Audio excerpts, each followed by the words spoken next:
Hello, my name is Cage TV. Let me just turn up a little bit so you can hear me. Been a wee minute since I've done one of these. I've just decided to do this kind of impromptu at 2 a.m. on a fucking Thursday night, just because I had one of those days where you're fucking mucking about. You're working so hard that like you kind of fall asleep for like 30 minutes, and then you wake up, and then you suddenly have energy because you need to talk to someone or you need to do something, and I figure a good way to maybe use up this energy I have is just recording one of these, which I haven't done in ages. Yeah, when I fell asleep there, I woke up and I had this kind of weird, I don't know, pseudo nightmare. I've been getting them a lot recently, right? And it's for a reason I think I know, but I'll it's not worth sharing right now.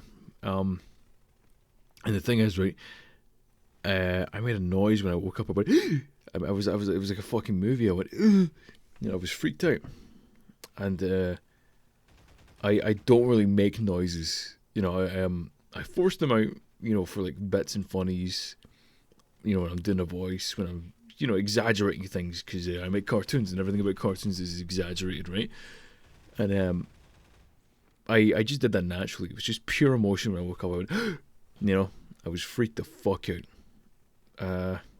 And I feel like maybe I'm looking for like answers, and I want to record a video and maybe let out some emotion. Maybe kind of digital diary it, and see if that makes me feel any better. And what I was thinking, I think, just from all the complicated emotions, all the complicated thoughts I have, I think these recent kind of pseudo nightmares where I don't really dream anything, but a lot of thoughts enter my head, and I tense up, and I'm kind of in this like weird like non like lucid state where I'm just thinking about all this scary shit. I think how do I put this? I think very much now I'm learning that to be flawed is to be loved, if that makes sense. And I don't mean this in the embrace your own failures way and become complacent, because if anything, I do not want to become complacent.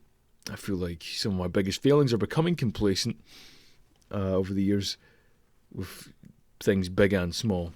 But I think trying your best and still loving your flaws is the best way to live your life.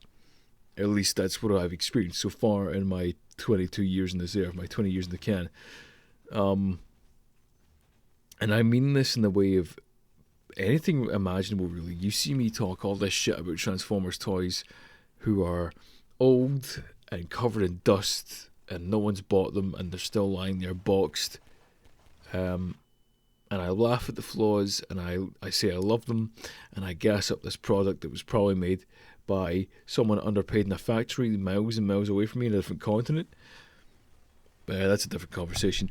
But I see these kind of little flawed things that remind me of my childhood, which, now that I think about it, I think I had a pretty good childhood, all things considered. I think I've said it before in one of these kind of, man talks videos. Like, I think I was exceptionally loved.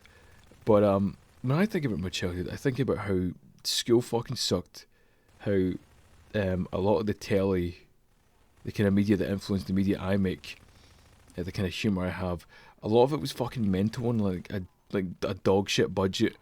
CBBC, old VHS tapes, old cartoons that were all like decrepit and stuff, just because like the quality of the picture was aging and shit. And I think about that, and I have good memories. I have good memories of hand-me-down Transformers toys, like fucked up Vector Prime and Starscream. I think that was the first ones I got. I get memories of like, run-down public parks where like, I get a very nice core memory of me and PJ going to the park, right? Best friend PJ. And he showed me this bench that just had like shit melted into it, and he did it. Apparently, I can't remember the story. Point is, this bench was all like fucked up and melted. And I don't know why, that's just cool to me, because he just showed me something weird and cool and it was fucked up. And then we ran back to the kind of I'm not saying I grew up in the fucking streets. You know, I wasn't fucking looking over my shoulder every 5 seconds. That was only occasional. Um, but you know, just just the idea that these kind of fucked up things have good memories, and you think, why? Why do I associate such good kind of memories with me watching something that I knew was kind of shit, but I was surrounded by family, who I would, as a kid, you would argue with, you would butt heads with, you would fight your brother and sister or whatever, right? You get told off by a mom and dad for doing whatever, right? You go to school and there was fucking crackpot dictator shithead teachers and other kids who would hate you and give you shit for no reason, etc., etc. Oh, woe is me. And you think, okay, why the fuck do I have like good memories of that? And it's because I think it was flawed, but you still tried your best. You still tried your fucking hardest to pass the maths test and still fuck it up anyway. You would try your hardest to make a nice picture that no one would really care about, but you were being sincere to yourself. And I think I don't have as many. I do have good memories of high school, but I don't have as many kind of sincere memories in high school because I wasn't being as sincere. You know, everyone gets like that way where they try and put up a kind of persona or act to seem cooler. You know, they're trying to discover themselves as a teenager, and I think maybe that's the way things naturally go. But you kind of rob yourself of that sincerity, of that to be flawed is to be loved kind of thing, which is very interesting to me. How you kind of relearn that as an adult.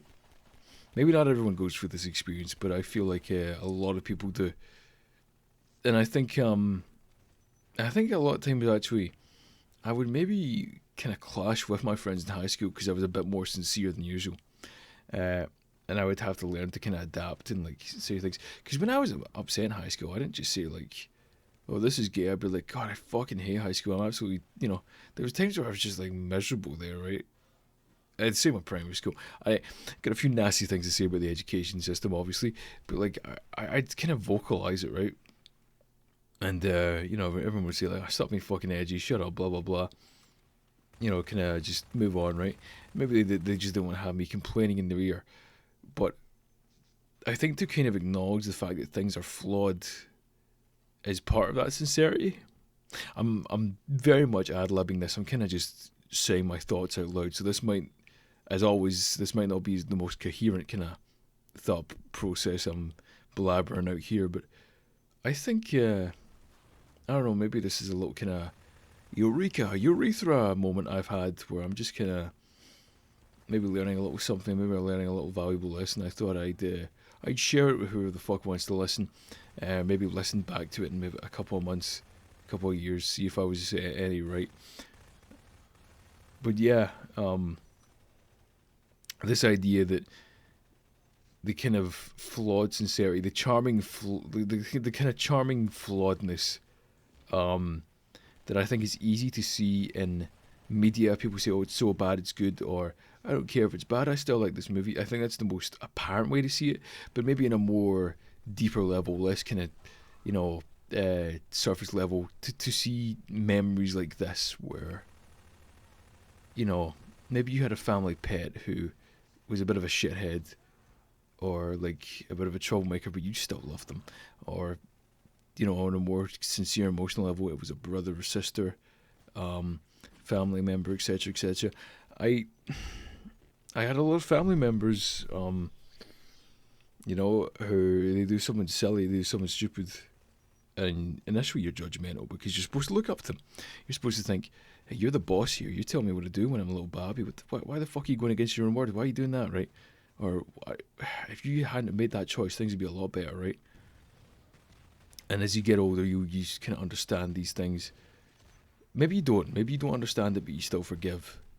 And that is that sentimentality of, you know, flawed and loved.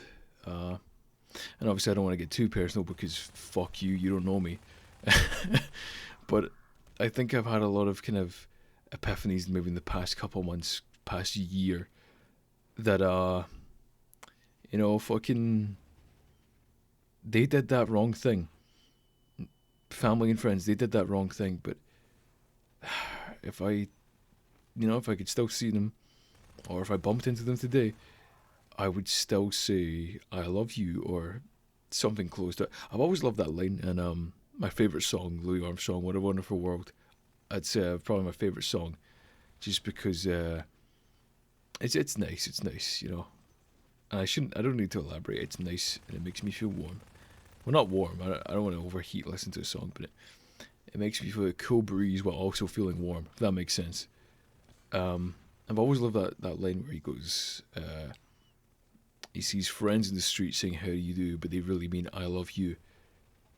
Uh, no homo, obviously. Haha, stupid fucking bit. But I think that's important. That's that kind of sense of familiarity. You know, you talk shit to your friends. You maybe say rotten things to each other. You maybe play rotten pranks on them.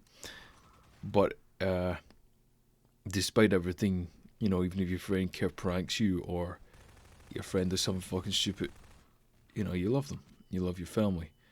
And obviously friends come and go. Even family can come and go.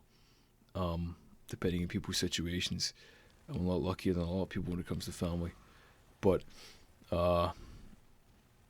that love, even with people who, like I was saying, have made stupid mistakes, you still have those memories, those flawed memories of maybe sitting. Oh, excuse me, I just threw up everywhere. Say you're sitting in a fucking older relative, your fucking great uncle, your grunkle Stan, your grand or whatever. And they've been smoking all their life because they were born like the fucking 30s, and you know they've got a big fucking ashy, smoky room, and your little kid lungs are coughing. I find I think a lot of people will agree with me. I find the kind of smell of cigarettes weirdly nostalgic. You know, kind of a shitty, smoky, stinky room that will probably give you several conditions in your lungs.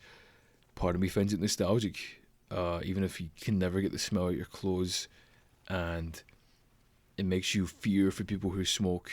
You know, you can't just be like, "Yo, smoking's bad for you" in front of a smoker, but at the same time you're like, "Oh God, are you gonna be okay?" And I think that is in itself a flaw where you care about people too much, where they make the mistakes and you care too much, and you can't control them. And you just need to learn that you can't control them, and you'll be happier if you can't control them. But you still care, you still worry. That itself is a flaw, and that's a flaw relating to love. Yeah. Sorry, that was a little epiphany I had myself there. I'm figuring this out as I talk again. But yeah, I think what I'm trying to say here is Steven Universe was right.